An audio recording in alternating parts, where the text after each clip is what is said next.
This Phillies team actually showed a good amount of fight today.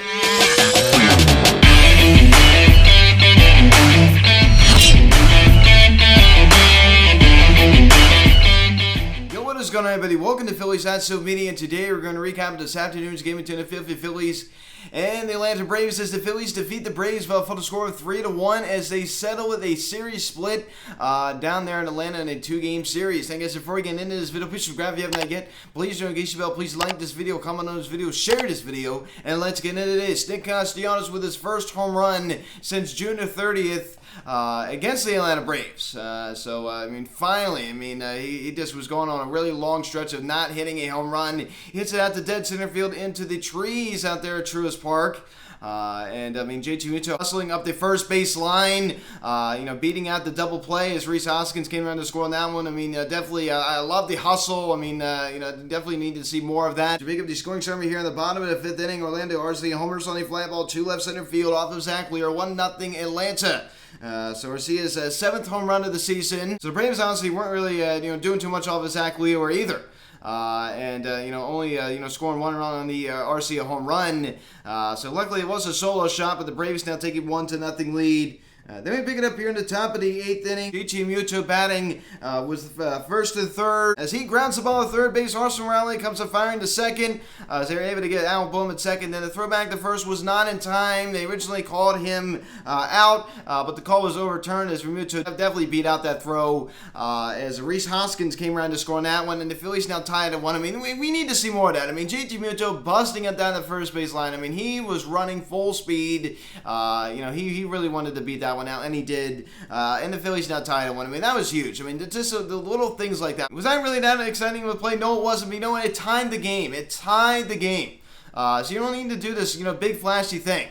You just got to score runs. You just got to score runs. You got to do the little things right. And we pick it up here in the same inning. Nick Castellanos batting .373 with 1 home run since the Jim Salisbury stupid question incident. Somebody brought that up on Twitter. It was very interesting as he homers on a fly ball to center field into the trees. His 9th of the season, a 2-run shot. Also scores JT, and the Phillies now lead at 3-1. So Nick Castellanos goes deep. It's about time.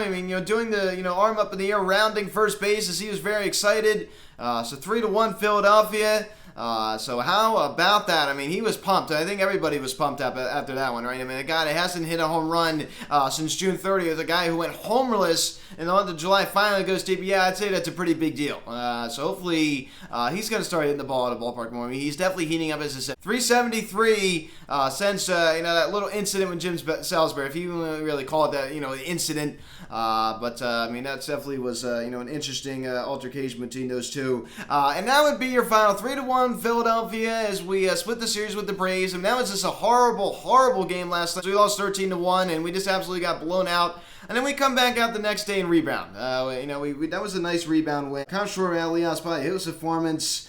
He was terrible in this series. He doesn't really hit too well against the Braves. So 2-2 average. He was just awful. He really was just terrible today. An 802 up, he has not been good over this past month. That is for sure. And Rhys Hoskins, it was a performance as well. He was able to draw a walk and score on the JT Muto Fielder's Choice RBI.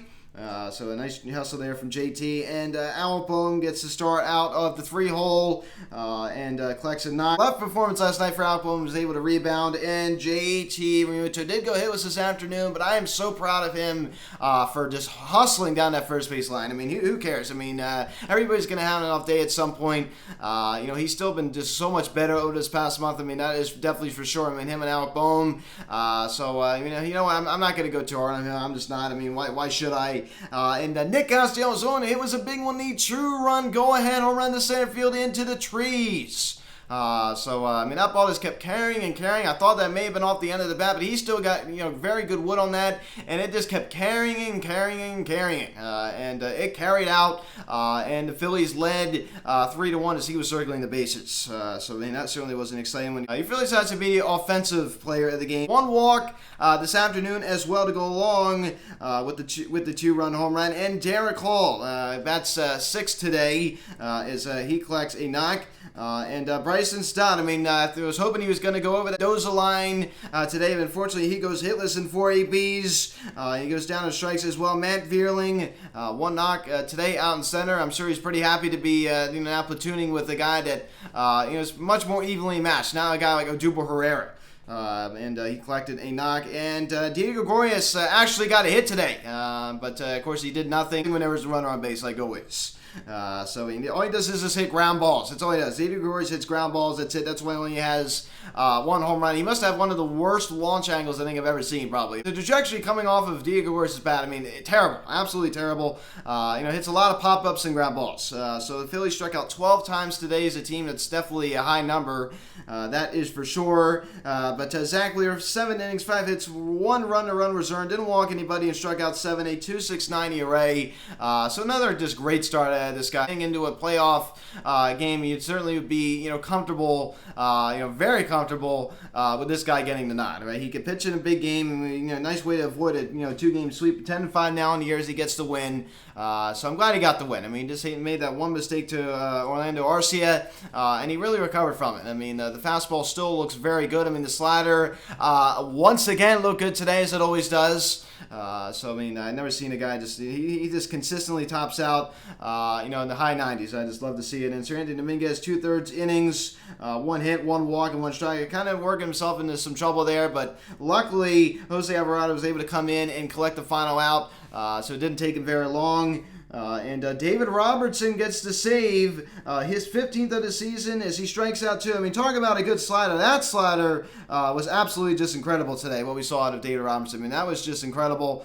So welcome to Philadelphia. I mean, what a way to make an impression, right? That's definitely a good first impression. Kind of an interesting stat. As I did mention before, David Robertson was with the Phils back in 2019. That's the last time he pitched for the Phillies. And that was his first save in a Phillies uniform in 1,207 days. I mean, that's Scott Lubber via Scott Lubber of the Philadelphia Inquirer. But I mean, that's certainly impressive. I mean, think about that. I mean, 1,207 days. That's how long it's been. He finally does it here again down there in Atlanta. So there you go. So avoid the sweep, and now we're going to be playing this horrible, horrible Nationals team. He thought they were bad when they had Juan Soto and Josh Bell on the squad, and now, I mean, they're without those two now. So that's certainly a good feeling. I mean, they're a AAA team, basically. So this should be a pretty easy series. You don't want to go in, fool yourself and thinking that you got to win. You got to go out there and fight every single day. You can't be going in with that attitude. So hopefully they go in with a humble mindset. But 7-5 the first pitch tomorrow night. Espino on the mound for Washington, 0-3 with a 3.70 ERA. Going against Noah Syndergaard, 5-8 with a 3.83 ERA. Friday night, 7:05, Joshua Gray. Of course, it's on Apple TV. It just seems like it's more and more frequent now. Am I right? I mean, it just kind of started off as just an occasional thing. Now it's happening a lot more frequently with this stupid Apple TV crap. I am just so tired of this. So tired of this. I think a lot of the other baseball fans are as well. I'm just sick of this crap. Kyle Gibson, 6-4 with a 4.60 ERA. And Saturday night, 6:05, Patrick Corbin, 4-15 with a 6.57 ERA. Going against Ranger Suarez, 7-5 with a 3.60 ERA. And Sunday, 1:35 the finale, Aaron Nola, 7-8 with a 3.25 ERA. Going against Abbott, doesn't have a win or loss this year with a 1 ERA. So some injury updates. Bryce Harper did throw today, and he also took some swings. So he's definitely been feeling pretty good, right? I mean, we're just probably a couple days away from him probably going on a rehab assignment. I mean, who knows? That's just my speculation. I don't think we're far away. I mean, the timetable was mid-August. So you figure a few more days, a little closer to the first week of August. And you figure you're probably going to rehab for, maybe about a week.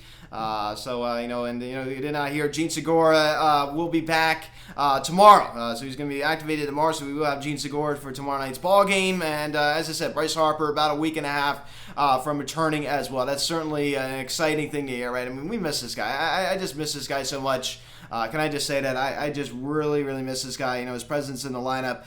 So Atlanta series, I mean, I'm content with this, right? This is a very good Braves team. The defending World Series champions sit at 63-42, and you're able to go down there and split a 2-game series. I mean, 6-6 against the Braves this year. Of course, the Braves are the better team, no question about that. We've definitely done a pretty good job playing against them. I'll say it. I think we've done a pretty good job.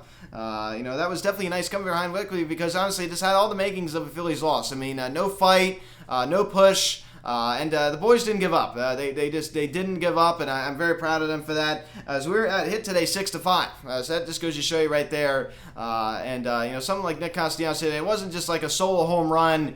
We were down 10-1. I mean, it was a 2-run home run to put us ahead 3-1, and avoid a sweep. I mean, that's a very big deal. It came in a really big spot.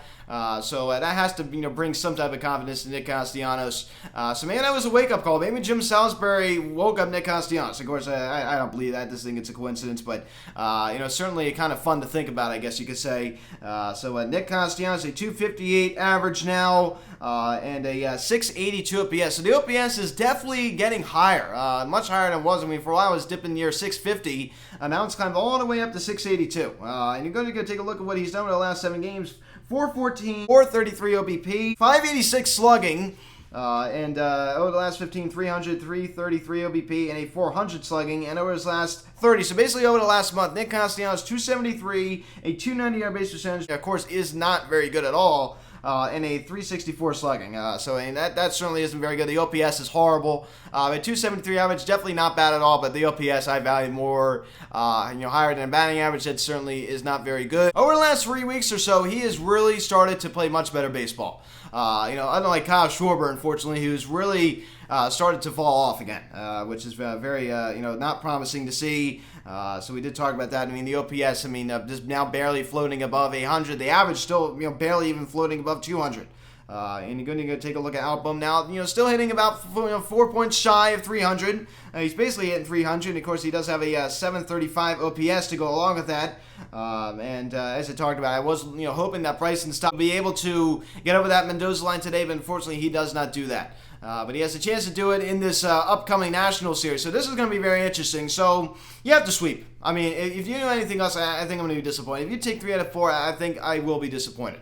I understand the Astros are still a professional baseball team, I guess you could say, but this is like a AAA team. I mean, this is at best. I mean, this is a bad, one of the worst teams I think we've seen in some time now. I mean, this is a bad team. I mean, really bad. They have nobody. No offense. I hate to say, I hate to sound like that. I got a lot of young guys. Definitely got some guys like they did. I mean, Yadier Hernandez, certainly, a guy to look out for in the future. The guy's definitely been swinging a hot bat recently, but not much to really scare you here on this Nationals team. Not a lot of Philly killers here. Michael Franco, you got to watch out for him. I mean, he's definitely a power threat. That's for sure. We've seen that in the past. Don't throw him an inside fastball. He'll just rack it down the left field line and it'll go 9 miles out. But other than that, I don't really think you have too much to worry about. This is a Nationals team that definitely does not, do well with hitting the home runs, and their pitching staff is garbage. So I fully expect a series sweep, and this is a 4-game series, and this would put us in very good position.